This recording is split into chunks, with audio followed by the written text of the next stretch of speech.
Welcome to the Bringing Intimacy Back show, where intimacy is real. If you desire to intimately connect with yourself, significant other, children, family, friends, community, and higher power, then this is the show for you. We explore intimate topics, inspiring life stories, spirituality, and insightful tips on strengthening relationships. The show is hosted by Dr. April and her co-host, Coach K. Let's get this episode of the Bringing Intimacy Back show started. We share with you today the secret power to intimacy to create the life you love or love the life you create. Now here's your host, Dr. April, and her co-host, Coach K.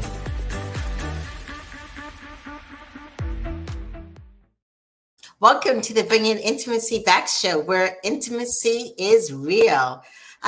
Well, I know everyone's like looking and say, "Oh, where's Coach K? I see a new face." Yes. Well, Coach K is off this week, but I want to welcome a gentleman who's been helping me in my private practice, and he started his own. Yes, welcome, Jose. Thank you, Doctor. Thank you for the invitation. I'm glad to be with you. I did like the last show, I think, with Coach K, and what was a great experience too. Yes, that was when I was off in Costa Rica, which was a wonderful experience.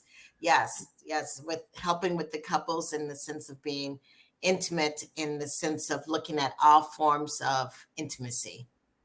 That's great. Yeah. And one of the things that came up for me when I was on this retreat in Costa Rica, we had a process of spiritual intimacy. And in that spiritual intimacy, we talked a lot about healing. And so I'm so glad that we have this topic today, the remarkable healing power of crisis, because many people are hurting today, Jose. Oh yeah. And Doctor, if you heard that topic, sounds like a contradiction. It's like crisis and healing in the same sentence. It's an opposite, right? It's not the it's difficult to assimilate that could be part of a line of a continuity, because a crisis could bring you a healing. I don't know. Like, sounds like a contradiction for me. Yeah. But for many people, they don't even see, like when you think of crisis, and crisis for people can be different. For some people, a divorce is crisis. Others, it's grief, loss of a pet, loss of, a child, a variety of things. But they don't think they can heal. When you're in a crisis, sometimes you can't see past your hand. Mm-hmm. Mm-hmm. Yeah.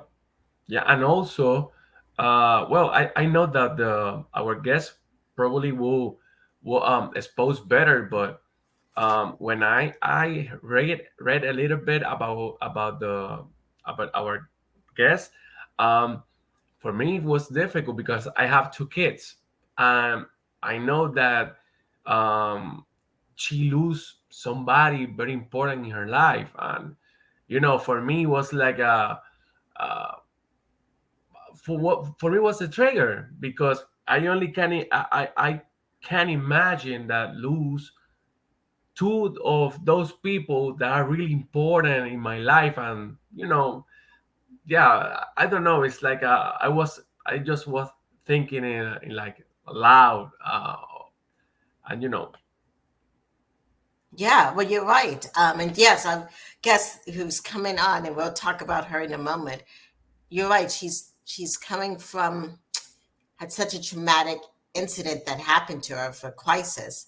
And mhm, many people, when they have crisis of that traumatic, when it's cause of loss, of grief, they cannot get over it. yep, No, they get stuck. yeah, Yeah. yep, that's true. And Yes. I think we heard about those stories like every day about with our clients. Like, it's difficult for them to overcome their situations. Yeah, you can be stuck in that situation if you don't uh, don't receive help, I think. And also, you need to put a lot of yourself to overcome that situation. Right. And I like exactly what you said. You need to put a lot of yourself. And one of the things that we do here every month is we honor a nonprofit, a charity. And our charity for this month, I just want to talk a little bit about it before we bring on our guest. It is the charity of Love Yourself Foundation. Because when you're in trauma and you have crisis, one of the ways to start to heal from it is to start to love yourself, which even means just going and getting help. That's one step in trying to help yourself. So what it's called is the Love Yourself Foundation.org. They really do help create help for humanity and creating a more sustainable world. So please definitely check that out. Mhm. Great workshop. And so when we come back, we're going to come back and we're going to talk about the remarkable healing power of crisis with Suzanne Falter, which I've had on the show before. She's a wonderful lady. And so I look forward to speaking with her again on this topic. We'll be back in a moment.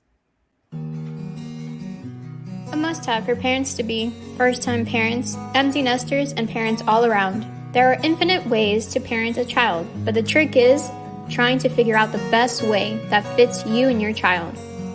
Create strong connections during pregnancy, to not pulling your hair out during the terrible twos, navigating puberty, and having adult conversations with your adult children. The Intimacy of Parenthood covers it all, and it is now on Amazon, available in Kindle, Audible, and paperback. Welcome, Suzanne, to the show. Thank you. Appreciate it, Dr. April. I'm really glad to be here with you and Jose. Yes, definitely. I know you were on the show a few years ago and you talked about your story. Jose is new and we may have some new leaders or listeners. Yes. Can you describe to us your background and how you got into this work? Right. Well, I've been a writer for more than 40 years and, done all kinds of self-help books and such. And really, the subject we're talking about today came about for me because 11 years ago in 2012, my daughter Teal, who was 22 at the time, dropped dead from a medically unexplainable cardiac arrest. And she had epilepsy, and it's not known why she died or what the cause of her death was, although sometimes people with epilepsy very rarely can have a sudden, unexpected death due to cardiac arrest. And that's what happened to her. And, at the time I was working as a online marketing coach, and I was very busy and very self-involved and very wound up in my struggles.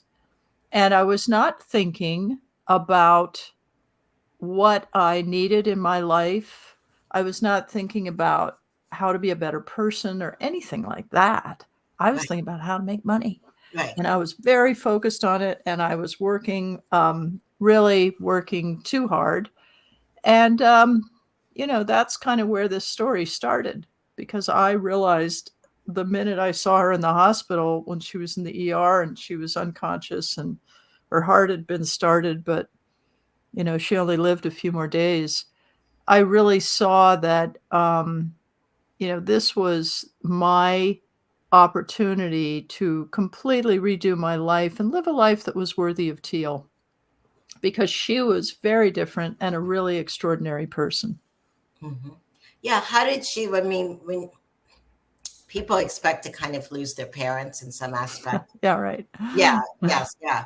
But no one expects to lose their kid. No. Yeah. I had had dinner with her 2 hours before she collapsed, and she was acting a little weird, but I didn't think too much about it. And in fact, I later realized she was having what they call absence or petit mal seizures. And she was very spacey. And, it was subtle. It was really subtle. And we had been told, nothing bad will ever happen to her. She just take her meds. Everything will be fine. It really wasn't the truth. Now, of course, people with epilepsy are told what all the different possibilities are, which is great. But when she was diagnosed many years earlier, it was not the case. So, you know, I just feel like so much of this event was about a reboot. And it's great that you have chosen this topic of the healing power of crisis, because crisis in that situation, I had to make a change. I knew my life was not sustainable. I knew the things that really bothered me deeply, like the work I did and the relationship I was in. I knew it all had to go. And in fact, it had started falling apart even before her death. But her death became the catalyst, not only to pull away from what was not working, but for me to do a dramatic inward turn and to just really see the reality of my life and tell the truth about it and begin to make changes as I grieved, which is what I did. And it was how I really was able to handle her death. Mm-hmm. Yeah.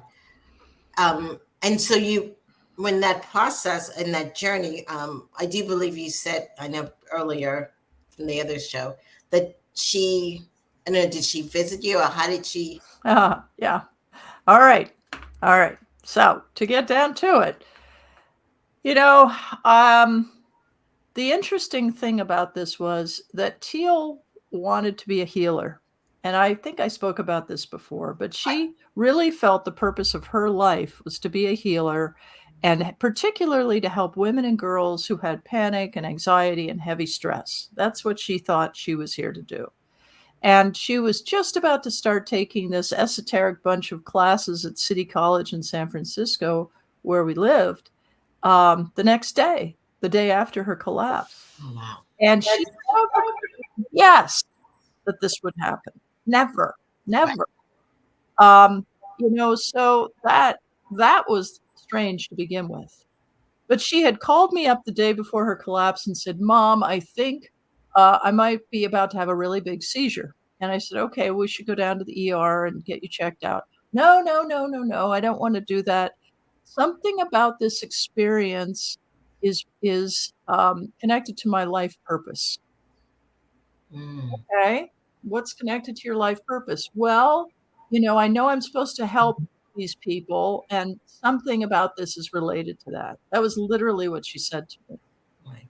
So, then there I am with her all stretched out in a coma in front of me, and they're basically saying we don't think she can survive because her heart was started after like half an hour, and her brain had been completely destroyed by lack of oxygen. So what I knew was that if she was going to die, I had to take on the healing work. So somehow in my grief, I began driving around the wine country in California, Northern California, where I still live. I now live in Oakland, but then I lived up in the wine country. I'm driving the back hills. It's very beautiful there, and there's just vistas, green vistas around me, and as I drove, I became more and more relaxed. And about 2 months after that experience of losing her, I began to feel this very tingly, light energy around me. And it had first appeared when I was in the hospital waiting, in this weird waiting period. We were trying to figure out whether she was going to come out of this coma or not. And I felt it around me in the middle of the night, and I sort of jumped up and I was like, "Is that you, Teal?" And she said, "Yes, it is." And I said, "What are you going to do? What are you going to do?" And she said, "Don't rush me. Just don't rush me." And that is exactly how she was as a kid. She was like, "Do not tell me what to do. Right. I will determine the sane course. You back off." Right. And I mean, she had excellent judgment, so that was often the case. And she said that to me, and I kind of bided my time. And she kept saying, "I need to reconcile my heart with my soul." And I didn't really know what it meant, but I did know that there was this tingly, vibrant energy, and it was Teal, and it was talking to me.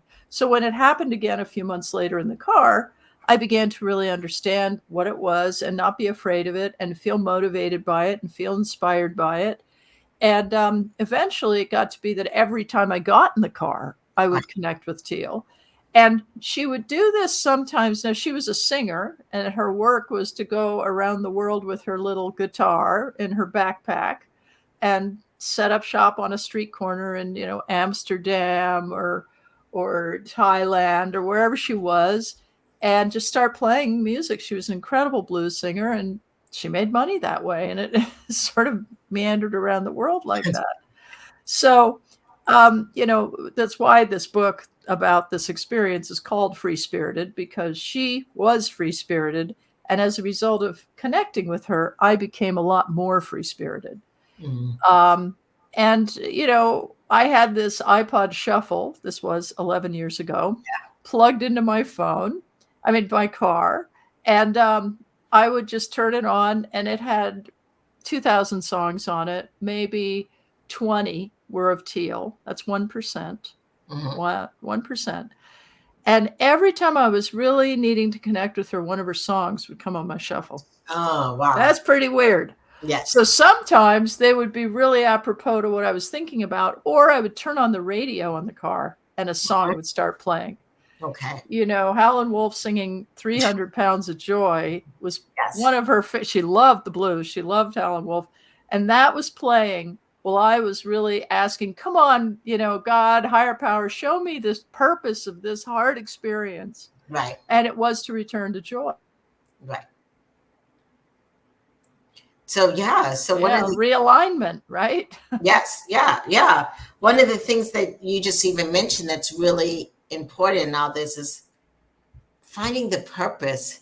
When there's a crisis, something happens, finding that life purpose and how that can lead to healing, Yeah. Very much so. And, in terms of the life purpose, there is something that is often said in the community of people who lose children, which is you can either be better or you can be bitter. And, you get to decide what the course of your experience will be. And I went to some grief groups where I saw people who had lost children who were still angry after almost 20 years and still talking about their rage and how could she have, taken those pills or whatever it was. And I was very aware. It was sort of like, whoa, okay. I was very aware that I had to carve out a path for myself that was going to be positive and beneficial to other people as well as myself. And I am a writer. So, basically I started to write my way through it. And I didn't share the experiences. I had many visions and many kind of waking dreams of Teal, as well as connecting to her in the car. And one in particular, I hadn't worked for a good year and a half after she died. I just couldn't work. And I was living on my savings in a friend's guest room for free in her house. I was just like really bootstrapping it. And I had ended this business that was way too stressful and I just couldn't do it anymore. And it was not in alignment with who I am or anything like that. And I didn't know what I was going to do next. And I kept, worrying about it and praying about it and sweating it out. And two things happened. The first thing that happened was that one day when I was sitting in this little office space I had trying to figure out what to do next, I heard Teal whisper to me, clean out your inbox. So I'm like, okay, inbox, interesting. I do have an inbox and it's like, loaded with old papers. I haven't cleaned it out for years. What's in there? I don't know. So I cleaned it all out. I went through the whole thing. And at the bottom, there was one piece of paper left and I'd seen nothing that was relevant. I turn over this piece of paper. It's a letter from Teal. And she wrote it to me 6 months before her death. And it's all about how she and I are meant to be leaders in light together. Wow. And that she had gotten this message from a channeler and that we had not gotten along in previous lives, but in this life, we were really supposed to partner. And she closed by saying, I support whatever light leadership you want to bring to the world. Wow. And it was kind of an open invite, right? Right. So then a few weeks later, I wake up and I have this vision of the bathroom door down the hall with white light streaming out around the edges of the closed door. Mm-hmm. And she had collapsed in a bathroom in her apartment. So this was very apropos. And I said to her, are you in there? And she said, yes. And I said, well, why won't you let me see you? And she said, I don't want you to get distracted. I'm like, okay, what's the message? And she said, you are whole and complete and ready to go back to work. So, in being whole and complete and ready to go back to work, I just basically was like, okay, universe, send it in. What am I supposed to do? I just need clarity here, please.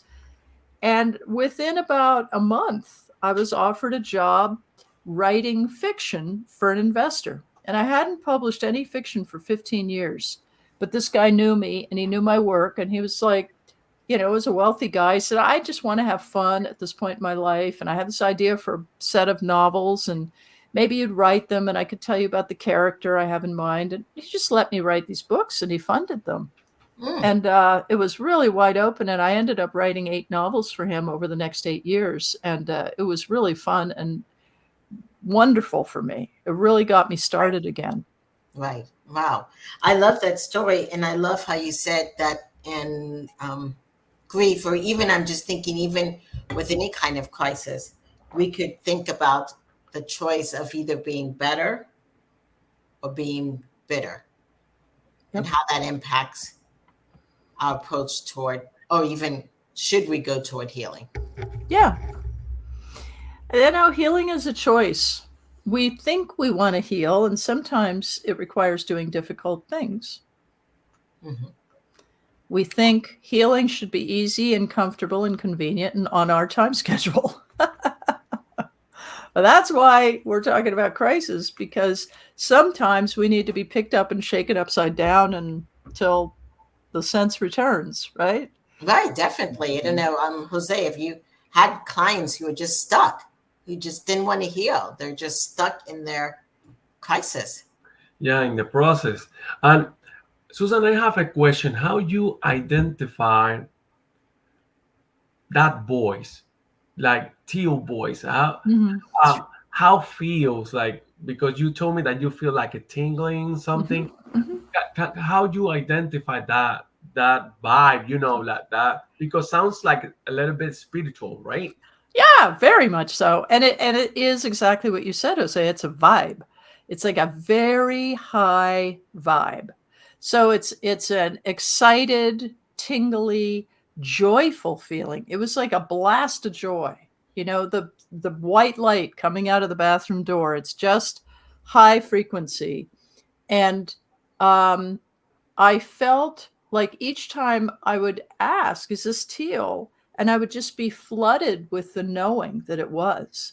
Mm-hmm. That certainty would come with the feeling.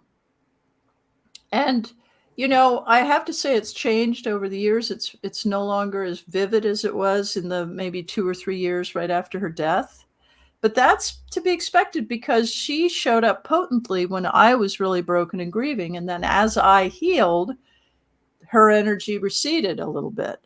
And I can still bring her forth, but I don't do it often because I don't need to. She's in her path, I'm in mine. We're good. I wrote the book. Everything's happening just as it should.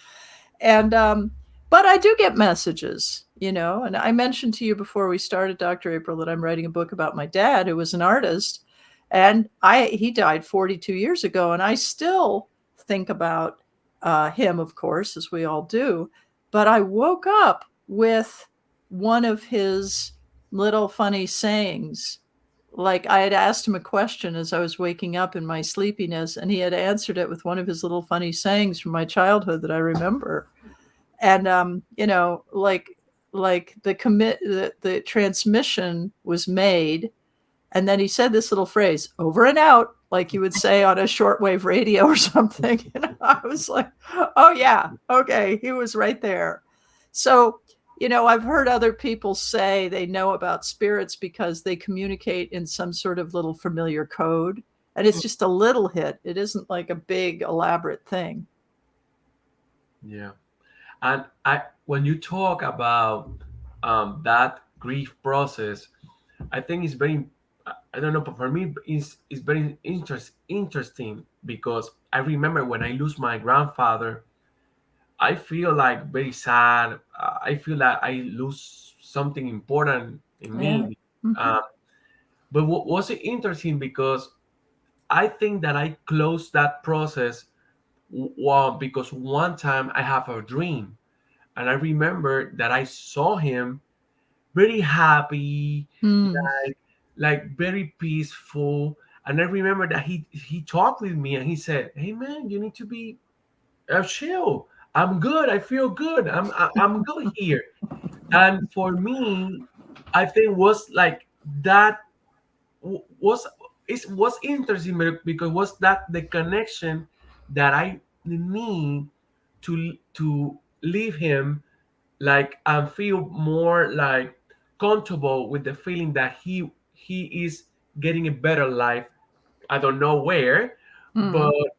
he's getting a better life, and I need to be like um like chill about the idea that he's better than probably than me. I don't know, like because when we lose somebody, sometimes we had the feeling of guilty. I don't know why, but Mm. we can feel that feeling, like I don't know if that happened with you. Um, but it's like when that happened, you think that you could do more, you can spend more time, and Mhm. I think that process is very important to have a great close in your No, I agree. Closure is the healer in grief. And there is a phase of grief they call bargaining, which is about if I'd only done this, that would have happened. And I definitely went through that with Teal, and I was very guilty because I had just had dinner with her and I didn't insist, she go to the emergency room or whatever. Although later I talked to doctors who said there's nothing they could have done to prevent it. That just maybe if it had happened in the hospital, but then she would have lived with, oh my God, I had an almost fatal cardiac arrest. That's hard to live with, right? At 22. So I feel that that bargaining is always part of it. And we're just, uh, we need to know on some level that this person who suddenly left, or even we anticipated that they left, that suddenly they're just not there. And it's bewildering whether you anticipated their death or not. And that is a part of the conscious psyche that needs to be relieved, Mhm, essentially. mhm. Yeah, Yeah. yeah, and I think with having loved ones on the other side or in our realm that we can't physically see, Yeah. sometimes they're in a different realm and they may be able to see more than what we can see in our Mm-hmm. physical Mm-hmm. aspect. And I kind of like with Jose, I had a grandmother that I can still have a connection with. Yeah, and they can help us. Yeah. You know what Yeah. I'm saying? Yeah, yes. Yeah. And I think also when we talk about this healing power of a crisis, it's truly being fully present so you can work through it all. Does that make sense? Yes. Being fully present is the really important and perhaps most challenging aspect of this, because here we are living with the shock and the grief and the for some women who've suddenly lost their husband, or people who've lost partners, husbands who've lost wives, there may be financial insecurity, it's suddenly somebody's got to raise children they didn't. I mean, it gets complicated. Right. And basically life has changed, and we always forget that until suddenly it changes. Yes. And all we can really do to truly protect ourselves and honor ourselves and practice true self-care is to surrender to the situation. Hmm. You can't fight it. I could not fight the fact that Teal was in that hospital dying. And I knew that from the beginning. I don't know how I knew it, but I knew it. And I had to just go with it and believe that it was going to be for a higher purpose. And other people might not have that experience, but that's the experience I had. And in fact, her organs were donated, something I talk about in the book. And her heart was given to a young woman her age who, that young lady just got married. She has a great career. She bought a farm. I mean, she's doing great. Right. And she had life on hold for 8 years before she got Teal's heart, because she had congestive heart failure from a virus. So what I want to say is that everything has a purpose, everything. And we fight it, and we're wired to fight it. And we have these egos that believe that everything should always be the same forever and always. Oh, those egos. What can you do? You know, they're here to protect us. God bless them. But it's not particularly sustainable or practical. So if we're interested in growth and, as you put it, you know, truly intimate relationships, we have to evolve. That is what we're here for.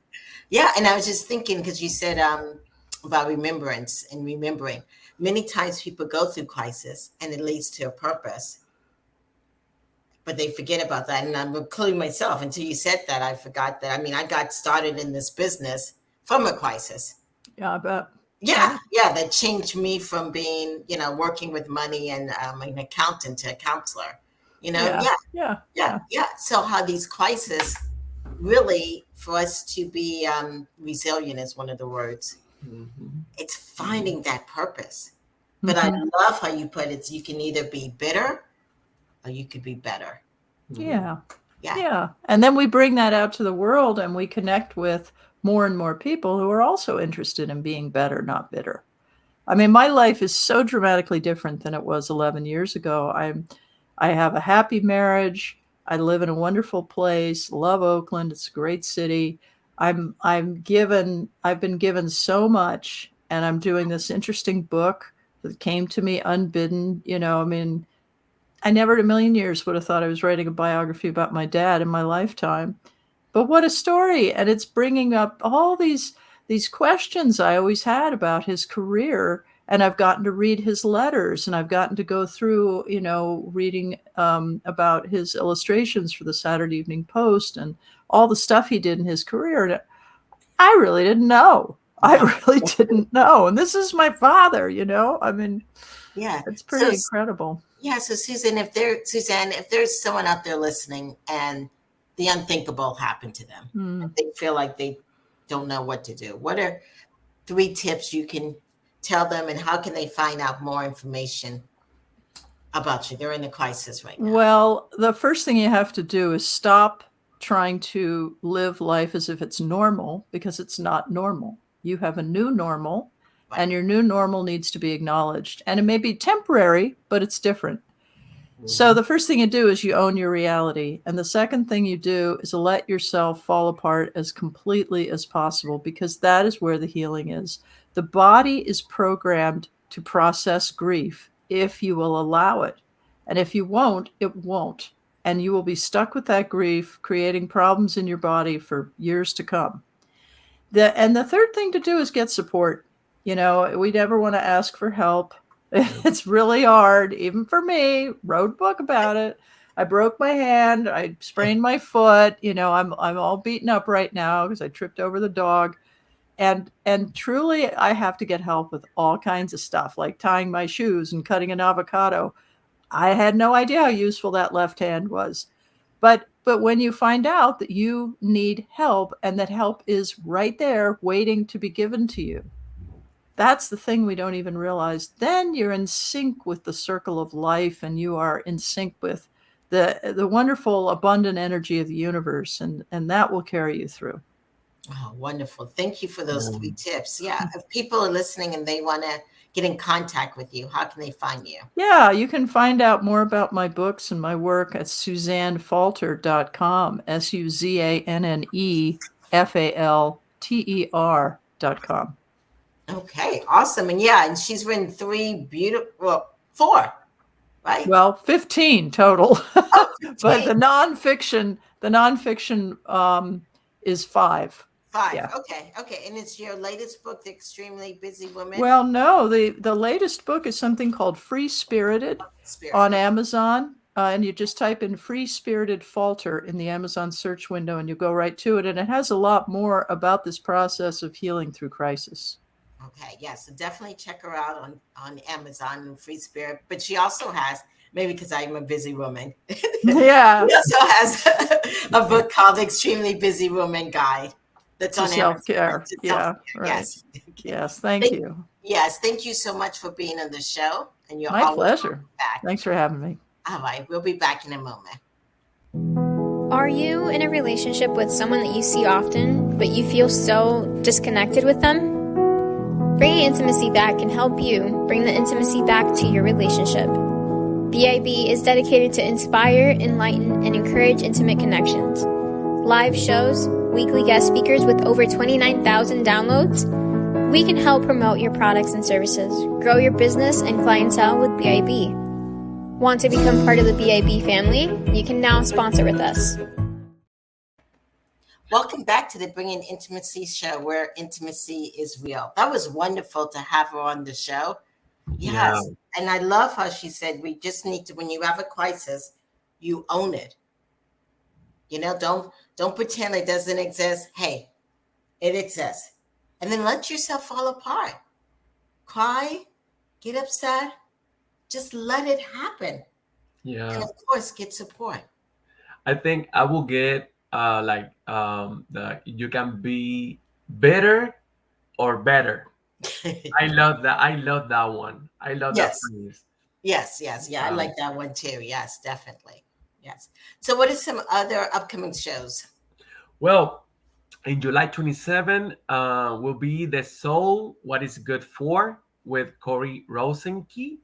August 3, a heterosexual relationship as an intersex trans man with Lino Martinez. August 10, can you date someone with a different religious belief? The August 17 is Building Intentional Joy Habits with Elizabeth Reino. Okay, awesome. Yes, exciting things. Well, I hope that you will definitely come and co-host again sometime with us. Yeah, for me it was a pleasure.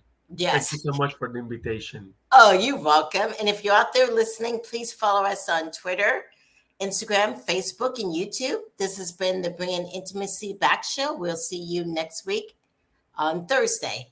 See you guys next week. Bye. Bye. Thank you for listening to today's episode of Bringing Intimacy Back, where intimacy is real. You can also find us at bringingintimacyback.com, LinkedIn, Facebook, Instagram, Twitter, and YouTube. Dr. April Brown's 7-book series, Improving Intimacy, is now on Amazon. We'll see you next Thursday at 3:30 p.m. Don't forget to follow, share, and subscribe.